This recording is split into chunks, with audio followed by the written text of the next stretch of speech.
మా భూముల జోలికి రావద్దు అంటూ కలెక్టరేట్ ఎదుట సాలార్ తండా గిరిజన రైతులు ధర్నా నిర్వహించారు. భూములను రక్షించాలని కోరుతూ ప్రజావాణిలోకి వెళ్లేందుకు ప్రయత్నించిన రైతులను పోలీసులు అడ్డుకున్నారు. నూతన కలెక్టరేట్ భవనానికి తీసుకున్న తమ భూములకు నష్టపరిహారం చెల్లించాలంటూ ఆందోళన చేపట్టారు.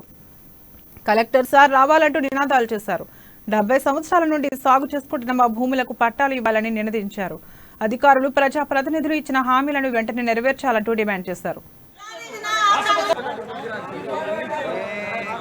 సార్ మేము చిన్న పుట్టిన పెరిగిన ఇదే ఊరు మాకు ఇదే మేము చిన్న కుటుంబంలో పెరిగిన దాన్ని సార్ నాకు తెలిసినప్పటి నుంచి మేము ఇదే భూమిలో దున్నుకుంటున్నాం, ఎక్సైమ్ చేసుకుంటాం, అన్ని చేసుకుంటున్నాం.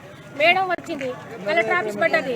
సరే కలెక్టర్ ఆఫీస్ పడ్డది, అమ్మ మీకు కలెక్టర్ ఆఫీస్ పడితే మీకు న్యాయం జరుగుతుంది, మీ ఇంటికి ఒక ఉద్యోగం వస్తుంది, మీకు ఇల్లు లేని వాళ్ళకి ఇల్లు కట్టిస్తాం, జాగా లేని వాళ్ళకి జాగా ఇప్పిస్తాం అంటే సరే అని మా వాళ్ళు కళ్ళు మూసి బీదోళ్ళు సార్ మాకు సరే అనేసి ఒప్పుకున్నాక మాకు కూడా ఉపయోగం పడుతుంది, మాకు కూడా మంచిది కదా ఇచ్చేసినాక ఇప్పుడు ఏమంటున్నారు సరే చిన్న ఒక 5 గుంటలు 6 గుంటలు 10 గుంటలు. ప్రభుత్వము 2014 నుంచి తెలంగాణ వచ్చిన కాడ నుంచి అసైన్ ల్యాండ్ ఏదో పట్ట ల్యాండ్ ఏదో చూసుకొని అసైన్ ల్యాండ్ వచ్చి రైతులు దున్నుతున్నా కానీ రైతులను అక్కడి నుంచి పంపించేసి ఆఫీసులు కొడుతున్నారు.